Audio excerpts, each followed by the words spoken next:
entramos xa na primeira sesión das jornadas e temos aquí no plató a Gilberto Sánchez e a Víctor Fernández Freixanes.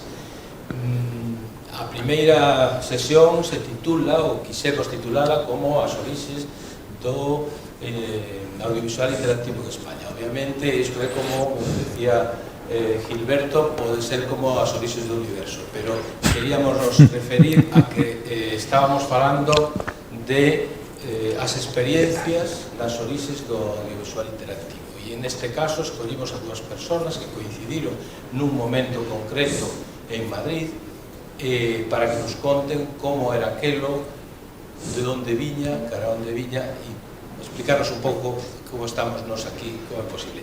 Gilberto Sánchez lo coñecedes seguramente porque ele é director académico da UTA, ademais é unha das persoas con maior experiencia no audiovisual interactivo e nos videoxogos de todo o país. Foi tamén un dos fundadores e secretario xeral da Asociación de Desarrolladores, etc., da DEV, e en fin, que vos vou contar máis. Víctor Fernández Freixanes, ademais de escritor, é un xornalista que desenvolveu gran parte da súa carreira no mundo editorial. Foi director de Edicións Xerais de Galicia, da Editorial Galaxia, e logo tamén de Alianza Editorial, e pasou a ser tamén director do Servicio Editorial de Analla. Foi precisamente no Grupo Analla onde Gilberto e Víctor coincidiron precisamente no inicio do lanzamento duns produtos de que eles van a falar nunha época realmente apaixonante. Eu simplemente vou ceder a palabra, non vou moderar nada porque eles teñen cousas que falar e, sobre todo, non moito que escoitar. Cando queirades, empeza falando Gilberto Sánchez. Si queréis, vamos a arrancar un pequeño vídeo que nos sitúe en el tiempo. No, empezar el vídeo, por favor, que ahí que arranque la diapo 1. A ver. Es una pequeña introducción, aproximadamente 6 minutos, y ya empezamos a contaros un poco nuestras batallas.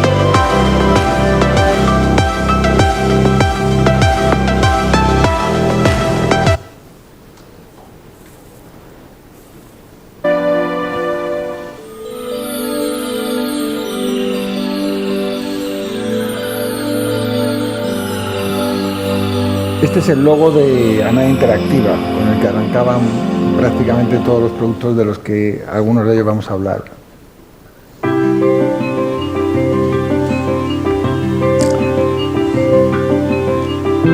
Este es un producto que desarrollamos desde cero. Os contaremos también algunas anécdotas y cómo fue el proceso.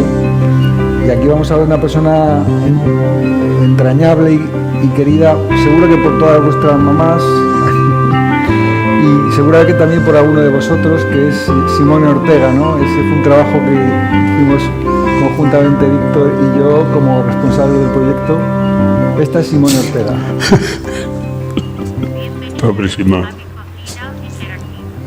Os invito a pasear por la casa, descubriendo y practicando todo lo necesario para cocinar los mejores platos y ser excelentes. Podemos ir a la cocina, al salón, al comedor, salir al jardín o visitar la bodega. Apuntando a la bola informativa, entramos al índice general. Allí encontraréis todo, y si lo hacéis con el botón derecho, obtendréis ayuda. Para ir al recetario, apuntar a mi libro 1080 recetas de cocina. Y en todas las habitaciones. Espero que disfrutéis a mis aprendiendo los secretos de la cocina española. Estáis en vuestra casa. Este era el inicio del producto La Cocina Interactiva de Simone Ortega. Así es como arrancaba el CD y os contaremos algunas cositas al respecto. Y un proyecto realmente muy bonito y que nos dio mucho juego y además un gran éxito de la época. Ahora va introducirnos lo que se hacía un periodista de divulgación muy conocido, Manuel Toaria. Saldrán otros vídeos también relacionados con el tipo de productos que se hacían. A lo mejor os parece esto todo como un poco camp, ¿no? De la época de Carolo, pero estamos hablando del año 95, 96... 93, 92, 93. 92, 93. Internet era una cosa que había en las universidades y que algunos conseguíamos a través de 2K, pasar algunos bits, ¿no? Este es otro vídeo también. Aquí tiene que salir, no sé, estamos teniendo algún problema con los vídeos, ¿no? Parece ser. Curiosamente ha entrado uno de los más viejos, que era Simón. Yo por eso cuando doy las clases siempre digo, pero no me saque de la pizarra y a tiza, porque siempre resolvemos el problema que a pizarra y a tiza, ¿eh? Sí, la verdad que la idea es un poco enseñaros el look de cómo eran los programas entonces, ¿no? Aquí tendrían que salir los vídeos de cómo se movía. Estos son 4 productos distintos, donde de alguna manera vemos la introducción a un vídeo muy pixelado, con muy poca calidad, pero es que era lo que se veía entonces y aquello nos pareció una maravilla, ¿no? Y de hecho estos productos se vendían muy bien porque la gente apreciaba el que en un ordenador que hacía no muchos años era una pantalla verde llena de píxeles, pasaban cosas, ¿no? Y nosotros, a través de los productos interactivos, conseguíamos que eso se incorporase dentro de un producto que tú interaccionabas y te contaba cosas. No sé, a ver, estamos ahí con otra versión. Anaya Interactiva presenta Casper, el pequeño fantasma.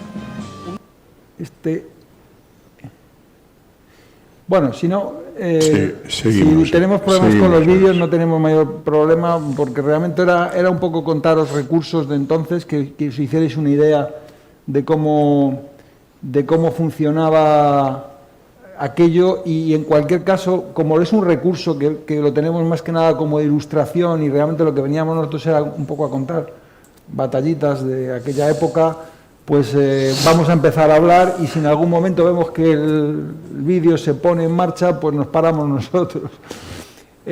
Bueno, yo en primer lugar quiero agradecer por supuesto a la Fundación, a los organizadores, que un año más me hayan invitado.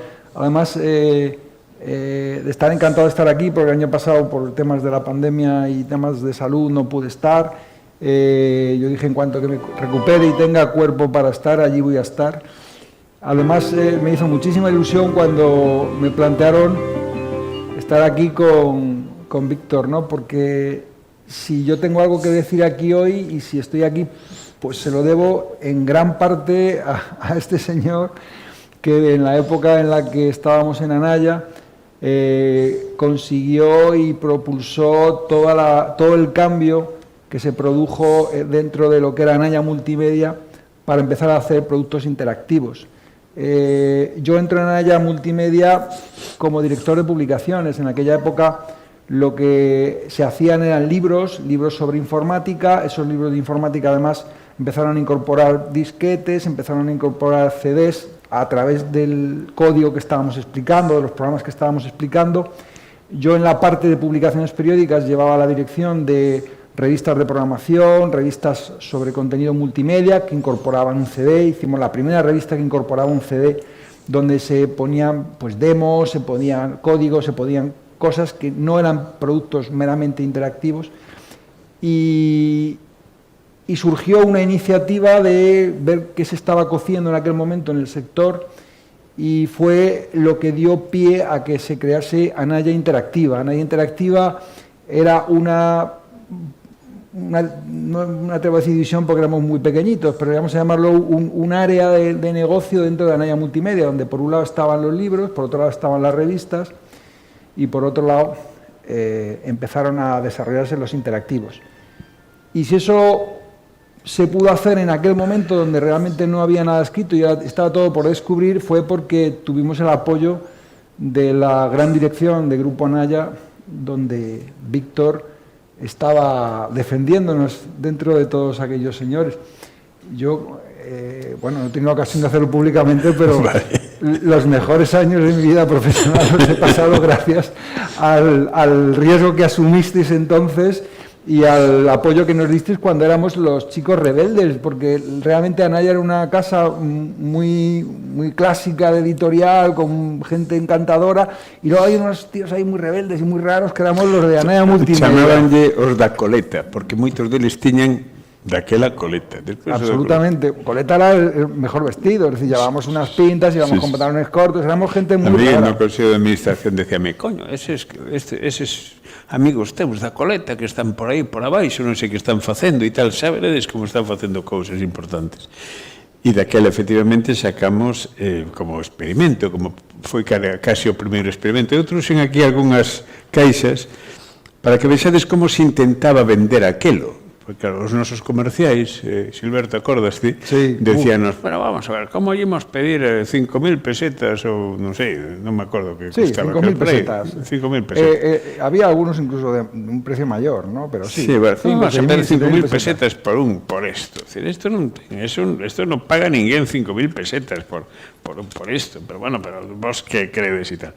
Eu intentaba explicarles que aquí había, pois, moitas máis cousas que en calquera, incluso que na biblioteca das moitos dos editores que estaban na casa. E sobre todo que había unha nova forma, unha nova linguaxe, un novo xeito de contar a realidade e de acceder ao coñecemento. Por unha banda, información, por outra banda, educación, por outra banda, entretenimento e por outra banda, servizos. É dicir, como eu concebín sempre esta liña de traballo. E como daquela cumpríanse 30 anos de Alianza Editorial, e eu unha das responsabilidades que tiña tamén era a dirección de Alianza Editorial, pois non sei moi ben como contactamos, e un día o Silberto pois dixo, sí, por que non poñemos a Simón Ortega a... Claro, decía, pero vamos a ver, tú estás seguro de que isto das receitas podemos poñer un ordenador na cociña para que a xente faga os patos de Simón Ortega, que era o libro máis emblemático do catálogo editorial naqueles momentos, non? As receitas de cociña de Simón Ortega, que era a esposa, a muller de José Ortega Espotorno, que foi un dos fundadores da Alianza Editorial. Eu incluso falei con don José, que era como que chamábamos, e chamei no meu despacho e dixenlle, mire, don José, vamos a fazer este experimento. E o Ortega Espotorno, con moita inteligencia, dixo, mira, Víctor, ou cambiades todo isto e lle dades unha volta, ou isto ao final acaba no museo.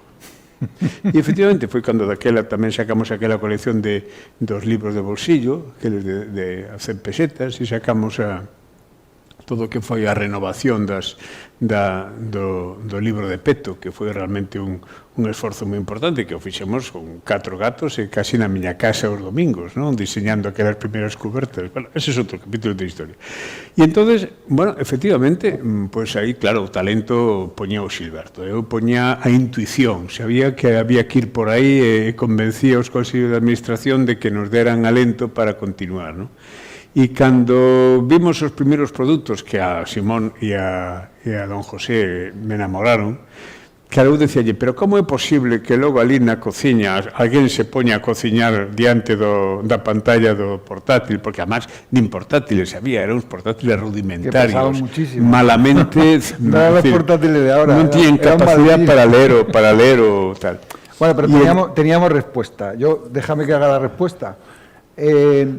Nosotros, evidentemente, lo que teníamos era el conocimiento de cómo gestionar todo el contenido que había en 1080 recetas, más otros 8 libros que metimos ahí, pero la gracia estaba en que tú te preparabas el menú semanal, le dabas a un botón y te salía el menú semanal en hojas, y luego te ibas a la cocina, le echabas aceite, vinagre, tomate, lo que quisieras, y el libro estaba metido en la caja y el ordenador estaba en el despacho. Esa era la respuesta y esa fue la realidad. Bueno, pero a xente, os nosos comerciais non querían nada disso. Bueno, o primeiro ano vendemos 5.000 unidades. Que 5.000 unidades non se venden todos os días, 5.000 unidades o primeiro ano. Don José e a Simón non o crían. Pensaban que era un invento noso, hasta que recibiron os dereitos de autor. Dixen, mira, os dereitos de autor son estes. Va a ser verdad ou non están engañando. Non é un invento. O sea que, e logo a partir de aí empezamos outros desenvolvementos, están aquí algúns deles. A música, visita aos museos. Bueno, aquí estáis viendo, así a modo de recurso, todo esto que estáis viendo son productos del catálogo, o sea que van a tener más... Se van a aburrir a ver lo que se hacía en aquella época. No, pero logo había outro fenómeno, e é que primeiro había que fabricar o talento dos guionistas, dos recursos tecnolóxicos, do que era o produto. Pero logo había que vender iso, non? E unha das cousas que nos decían era que eso é tan pouca cousa que non se vende. E entón inventábamos estes paquetes, que isto é unha fantasía total, porque aquí non hai nada. Aquí está o disco pequenillo, pero claro, dicen, non, os libreiros queren cousas grandes e cousas gordas para poder cobrar as 5.000 pesetas, senón non había maneira e tal. Tú fíjate, Víctor... Espera, viñeran 4 grandes empresas destas de moito paquete ali ao Consello de Administración a facernos exhibición de expositores e non te imaginas o que hoxe ataque de risa nos produciría, non? Cando hoxe descargas na web e tes o acceso a esta información multiplicada por 1000 simplemente con darlle un botón a túa computadora ou a teu móvil, etc., para poder acceder a aquilo, non? Pero aquilo era antidiluviano. Entonces, ás veces tiñamos a sensación de que éramos unha especie de NASA, de centro de experimentación. E outras veces, pois, bueno, máis das veces sentíamos moi orgullosos de que estábamos facendo algo. Non sabíamos moi ben cara onde iría e como acabaría, Pero aquí estamos. Bueno, la verdad es que imagínate que les hubiéramos transportado 25 o 30 años más tarde y ni siquiera hubiera que tener paquete ni nada físico. Le das un botón y ya salen las cosas en el móvil o en el ordenador, ¿no? Porque claro, en esa época todavía las conexiones estaban a 2K. O sea, sí. Fijaos que todos estos productos que estamos viendo aquí, que son productos que se vendían en CD-ROM, la base de construcción, los primeros estaban basados en CAS. O sea, había productos que se distribuían en disquetes, algunos. Los primeros, la aventura del cuerpo humano, los dinosaurios, el mundo submarino, se vendían en CD-ROM o en disquetes, es decir, ahí se movían CAS. Pero después pasamos a megas. Realmente todos estos productos se metían en 1 o 2 CDs, que al final eran 500, 600 megas. Cuando ahora estamos hablando en gigas, cuando no enteras. Es decir, todo lo que ha cambiado ese mundo, ¿no? Pero lo cierto es que nosotros cuando arrancamos el proyecto, que yo recuerdo que los primeros títulos que lanzamos al mercado eran los Mates Blaster. Los Mates Blaster eran unos productos que eran juegos para aprender matemáticas, muy básicas, pero de eso sacamos como 4 o 5 títulos. Y esos 4 o 5 títulos iban desde operaciones muy básicas, donde los chicos jugaban con unos marcianitos que venían a invadir la Tierra y en función de cómo tú hicieras las operaciones ibas consiguiendo que esos marcianitos desaparecieran o no te conquistaran, hasta productos que ya hacían algunas ecuaciones un poco más complejas.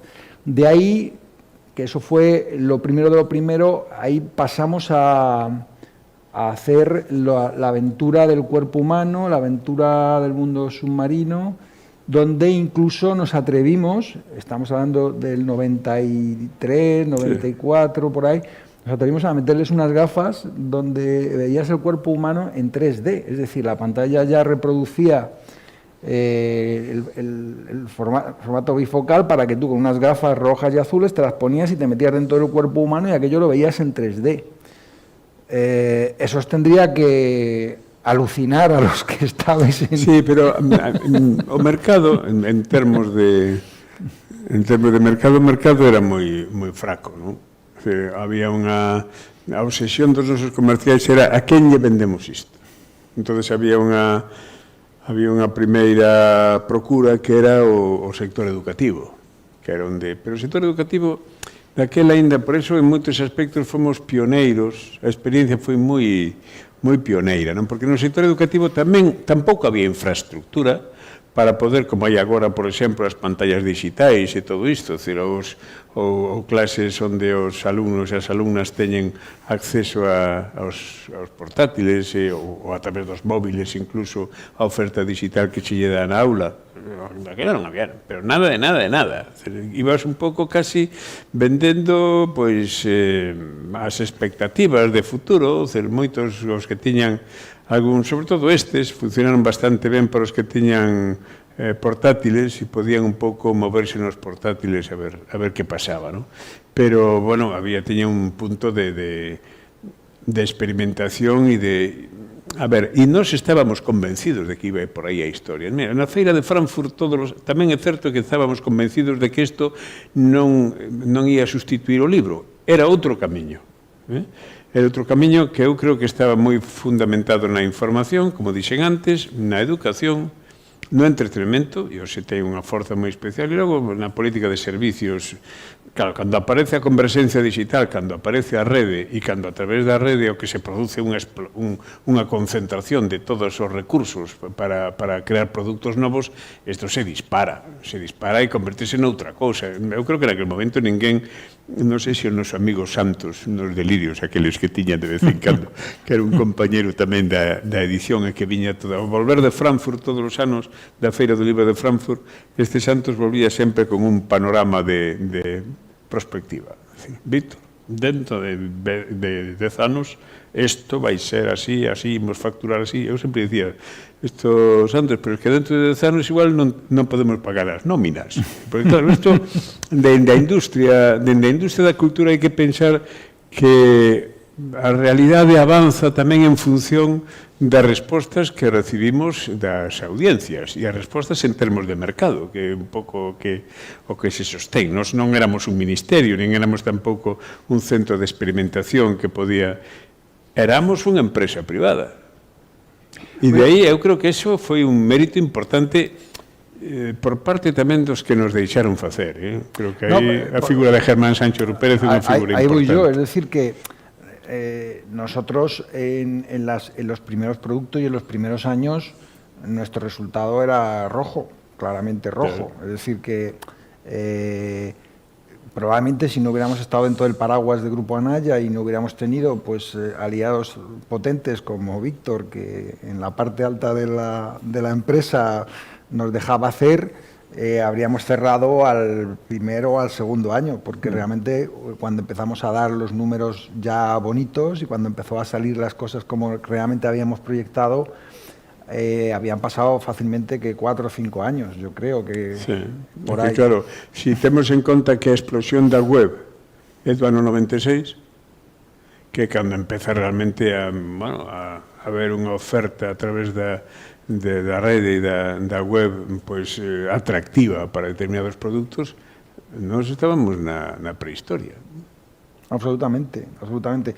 Yo personalmente, mi experiencia dentro de este proceso es que cuando arranca Anaya Interactiva, yo no estoy en Anaya Interactiva, yo estoy en la división de publicaciones periódicas, dentro siempre de Anaya Multimedia. Hay que entender Grupo Anaya como una gran casa que tiene diferentes editoriales. Y yo pertenecía a Anaya Multimedia, donde hacíamos libros, revistas y esta nueva línea.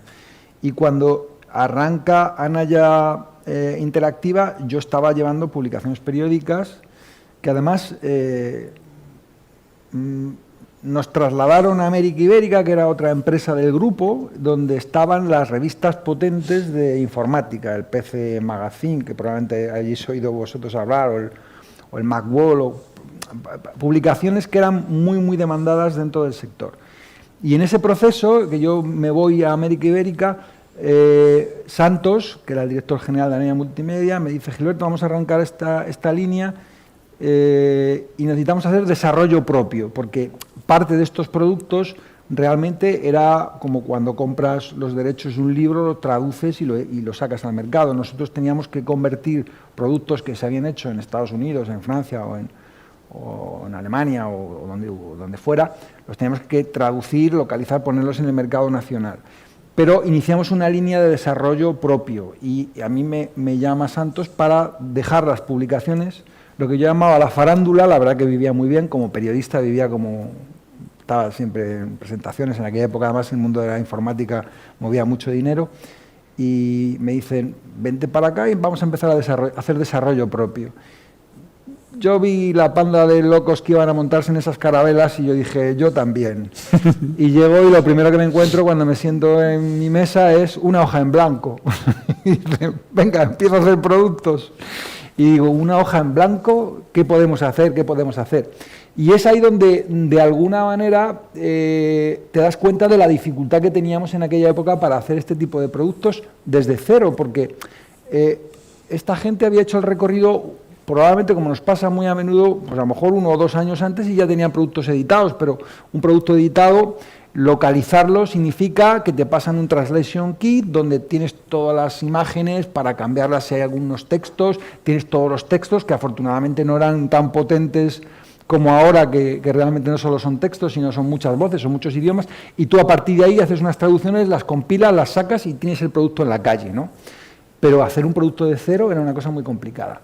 Y yo recuerdo que uno de los primeros productos que hicimos fue sobre música, con la Escuela de Música Creativa de Madrid, donde diferentes artistas componían melodías en diferentes instrumentos y nosotros montábamos las pistas. Bueno, eso, llegarlo a cerrar, fue un auténtico calvario, porque no había nada escrito. Es decir, nosotros queríamos saber cómo se hacía, pero había una serie de herramientas. Estaba el QuickTime, que era el que te permitía hacer los vídeos, estaba Macromedia Director, que te permitía componer imágenes, animaciones, efectos. Había herramientas sueltas y tú tenías, en base a esas herramientas sueltas, componer esa historia. Y la experiencia personal fue que tardamos por lo menos 2 o 3 años en empezar a hacer productos como el de la cocina interactiva, que ya consiguió tener un empaque que incluso tuvo reconocimiento internacional en la Feria de Emilia, que era como el Cannes del cine. Emilia era donde se veían los productos interactivos. Fue reconocido como el mejor producto del entorno cocina que había de todo lo que se presentaba en la feria. Había unos cuantos productos, ¿no? Eso nos costó un montón de dinero, porque el desarrollo de ese producto costó un pico, y pelearnos con mucha gente. Afortunadamente Víctor estaba ahí defendiéndonos, pero me imagino que tú tamén tendrías dificultades para defendernos, ¿no? Eu quería facer unha pequena reflexión sobre por que eu tiña esa idea, ¿no? Que xa traíamos dende Xerais, dende Edición Xerais de Galicia, onde eu era director de Xerais dende o ano 87. E, de feito, Xerais sacaron un produto que se chamaba Ángel Fole, un pouco, bueno, un pouco semellante a este, como te diferencia. A ver, aquí hai 2 maneiras de enfocar isto, dende a experimentación, e entón poñémonos creativos e experimentamos novas linguaxes, ou dende a viabilidade da industria no mercado. A viabilidade da industria no mercado significa que ti emites unha mensaxe e ten que haber un receptor ou uns receptores que a aceptan, que a recoñecen e que a compran ou que a consumen, vamos a decirlo de alguna maneira, non? E ese é o termómetro, é como na vida política cando ti emites un discurso e tes votos ou non tes votos, e se non tes votos, pois cómelo con patacas, non hai maneira de facer outra cousa.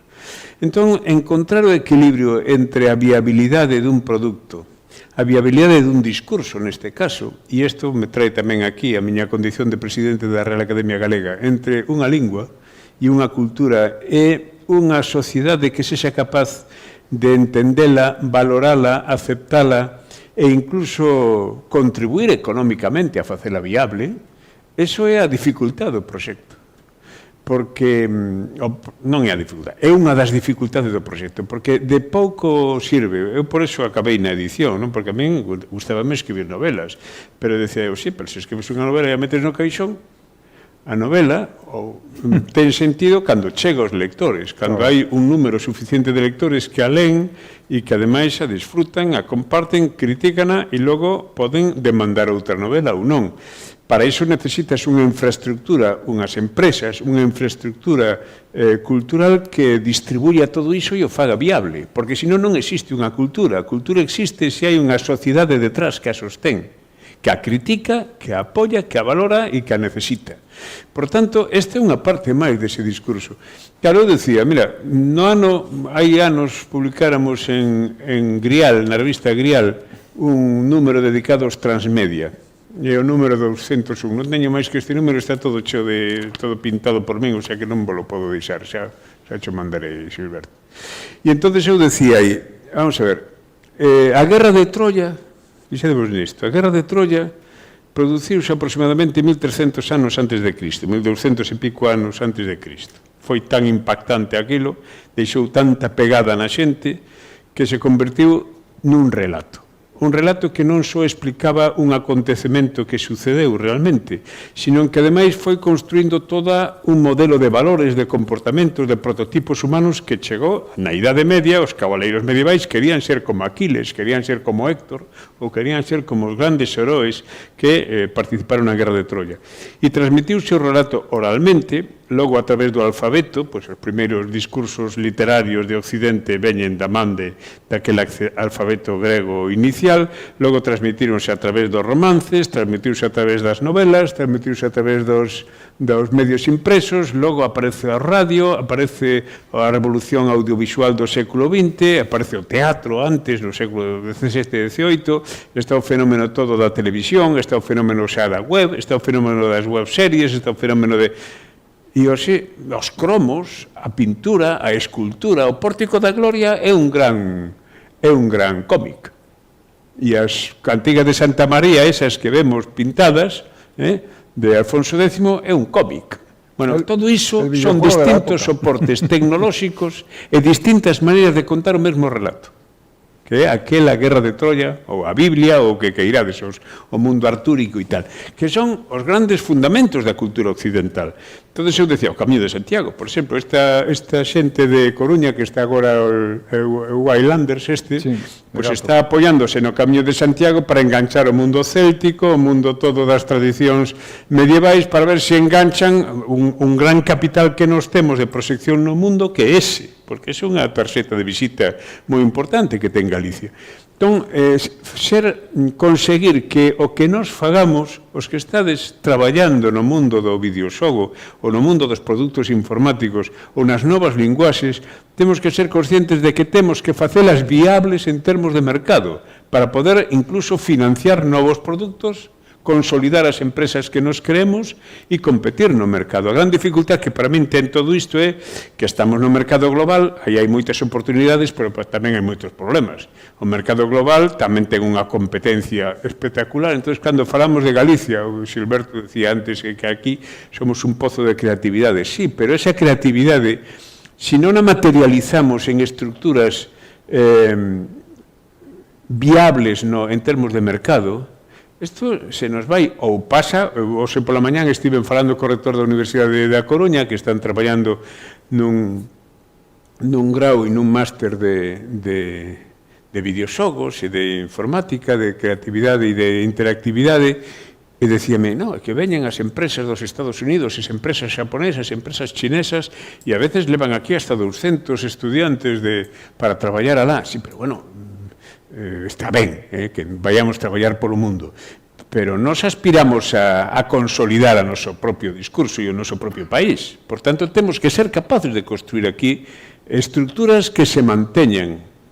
Eu, no ano 2016, teño aquí unha tese de doutoramento que quero recomendárvola, porque está moi ben, desta, seguro que Luz a coñece, desta Lakshmi Irigoyen, que leu na Universidade de Santiago a construción narrativa dos xogos de rol. É unha tese de 400 páxinas e con 2 CDs, onde profundiza en todo isto en galego. E eu decíalle, Laxmi en galego, e decíamela, é que temos que ser capaces de colocar o galego aí tamén. E iso me leva a auga ao meu rego. É dicir, nós temos que envolvernos no multilingüismo, evidentemente, pero non é tan doado, e aquí hai, vos sabedes moito máis que a min disto, e cando nós empezábamos, decíamos sempre que o máis fácil é facer un produto e poñelo en distintos idiomas, porque era moi barato, porque era o texto. Pero agora o videoxogo exixe actores, intérpretes, bueno, a música pode ser a mesma, pero moitísimo máis caro. Entón, eu que traballei algo no mundo da produción cinematográfica tamén, ten un currículo moi disperso. Unha das problemas do cinema é encontrar, primeiro hai que conseguir unha boa idea. Segundo, un bo guión que enganche, cun bo título. Terceiro, uns bons actores que teñan caché para que o público se anime. Cuarto, financiamento. E hasta que conseguimos o financiamento, estou pensando na Esmorga, por exemplo, de Eduardo Blanco Amor, que fixemos dende Editorial Galaxia, non lle damos unha volta a manivela, Pero claro, ese financiamento nos videoxogos, e aquí, pois, Luz e compañía sabe máis que a min, é altísimo. Moito máis alto que unha película. Nos con 1.800.000 euros resolvimos a Esmorga. Hombre, hai tamaños. Pero bueno, cierto, no. Si queremos llegar a un tamaño decente... Pero a competitividade, é dicir, tens que competir con unha altísima calidade, e iso significa non só ter creadores moi bons, que iso pode habelos. Tens que ter tamén a capacidade e a infraestructura para movelo. Eu creo que en Galicia debería, e podía ser unha conclusión tamén nosa, deberíamos pensar en serio en demandar. Cando eu falo cas autoridades políticas sempre lles digo unha cousa: non queremos esmola para pan de hoxe e fame para mañá. Non nos diades subvencións. Facede e financiade un proxecto estratégico integrado que implique os axentes sociais, que os comprometa e que dote de recursos, lóxicamente, de todo tipo, para que logo podamos construir infraestructuras competitivas cara ao exterior. Porque senón de pouco sirve o se sair na foto, todos facémonos unha foto facilmente, non? Pero logo iso non dura nada. E a mí o que me preocupa é que o grande esforzo que fai Imagine, o grande esforzo que fai os amigos de Gato Studio, os amigos de Polygon, que eso se materialice e se estabilice, que non sexa flor dun día, porque, e remato, e perdón polo meu longo discurso, porque quería colocalo, é que acordádevos daquel Digra, daquel grupo de 3D, que sacaran aquel esforzo xigante. Iso todo morreu, non foron capaces de aguantar o tirón.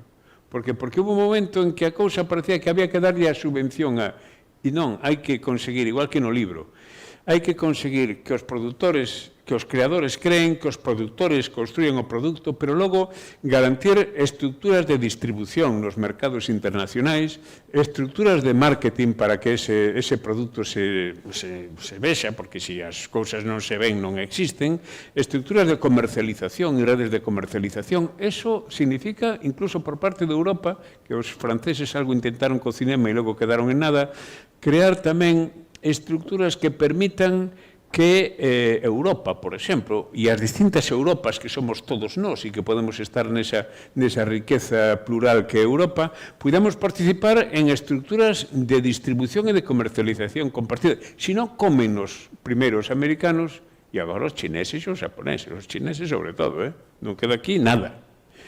Bueno, pois ese é o gran desafío, eu creo que, da política cultural, non só en Galicia, No sabes hasta qué punto estoy de acuerdo con lo que acabas de decir, y te puedo asegurar, y los que me conocen por ahí saben que es así, que llevo como 15 años pidiéndolo. Pero no sé, debe ser que nos cuesta, ¿no?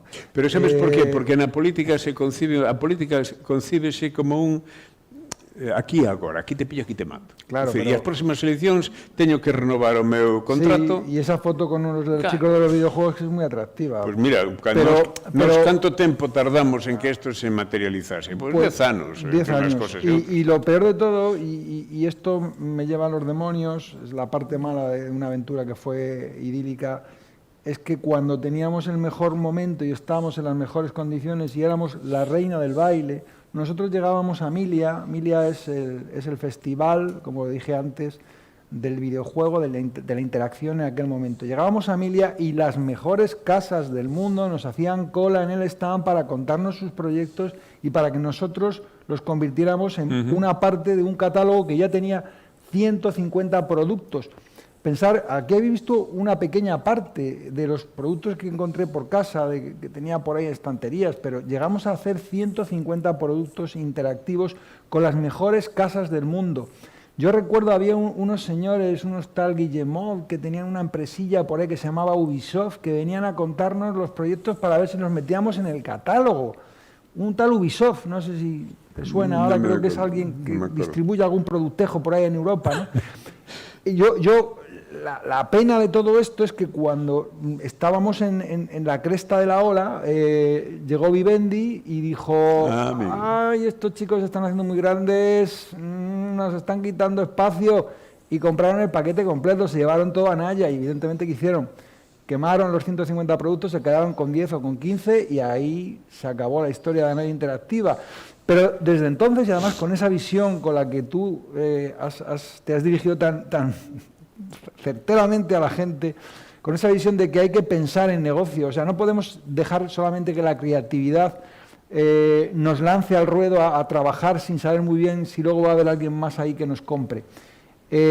Con esa visión es con la que nosotros hicimos esos proyectos.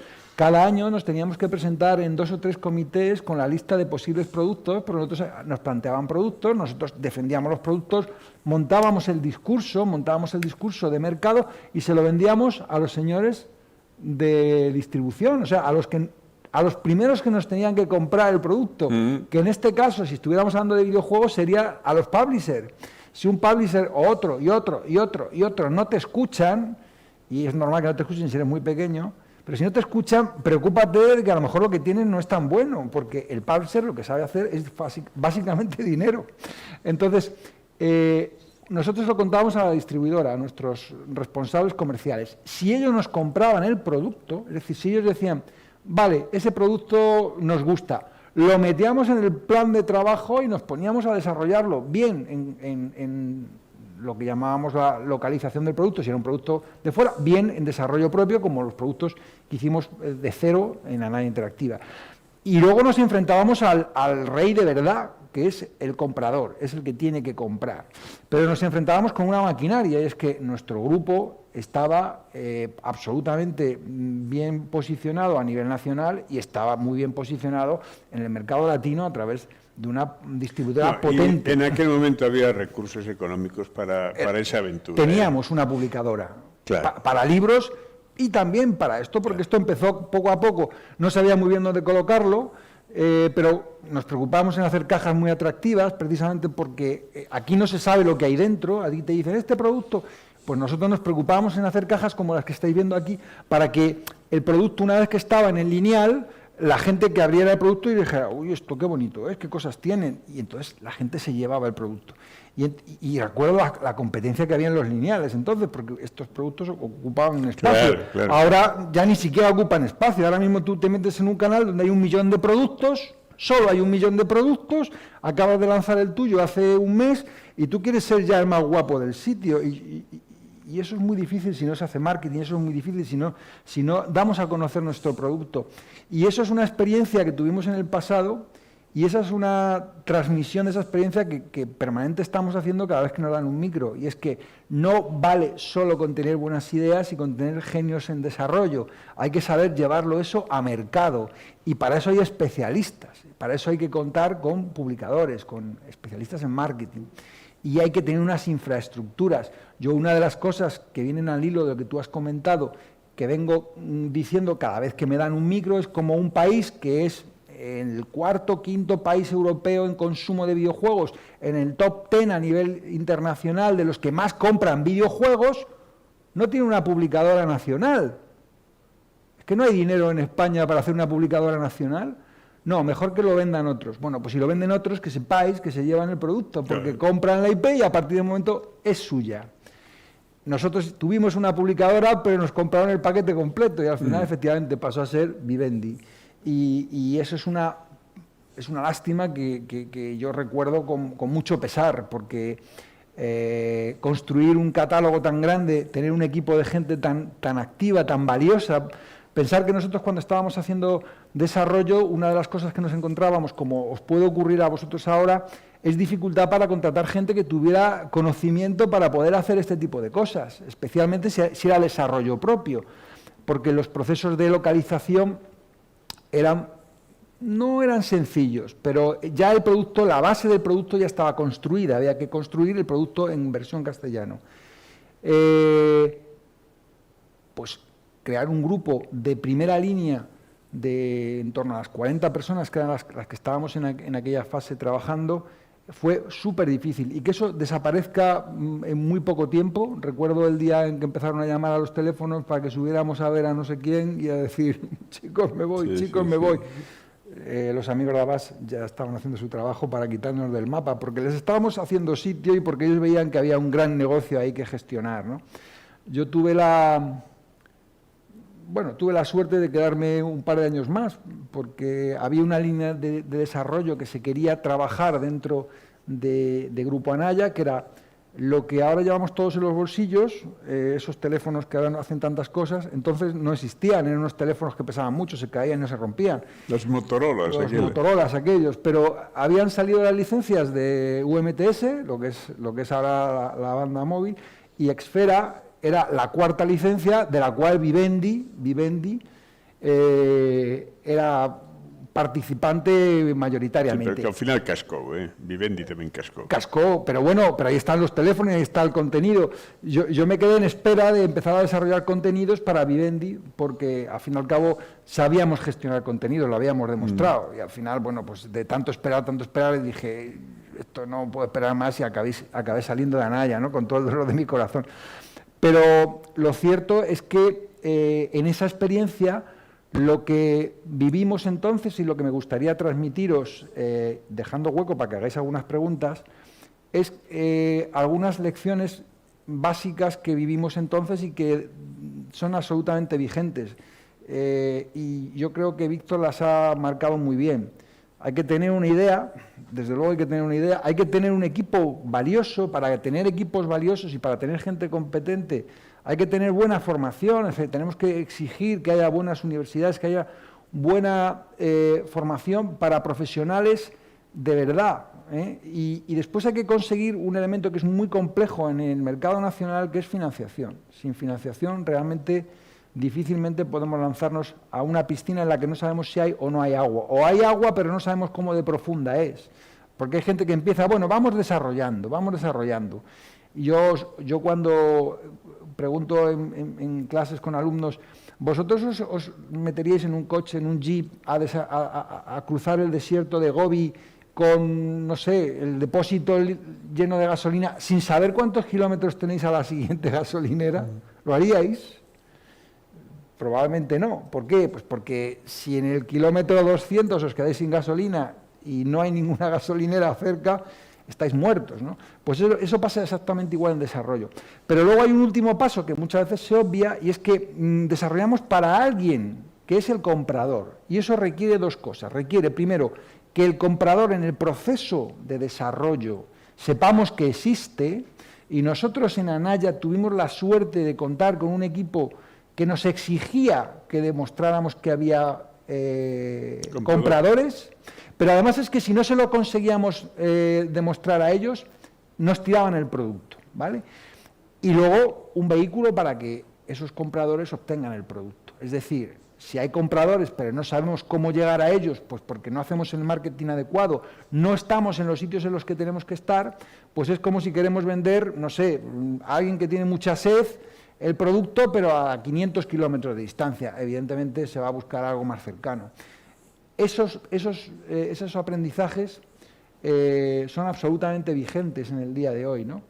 Y la parte bonita de esa historia, de cómo empezamos los productos interactivos, la parte bonita es el reto de lo desconocido. Es decir, nosotros ahora tenemos un montón de retos ahí que son desde las nuevas plataformas, los nuevos dispositivos, los nuevos soportes, el potencial que tiene la tecnología que manejamos dentro del desarrollo de videojuegos para ser utilizada en ámbitos que nada tienen que ver con la parte lúdica, como pueda ser la educación, como pueda ser la formación, la empresa, para un montón de actividades.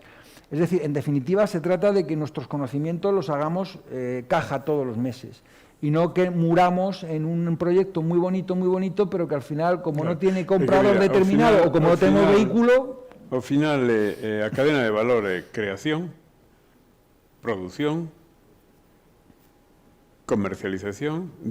distribución, marketing, comercialización.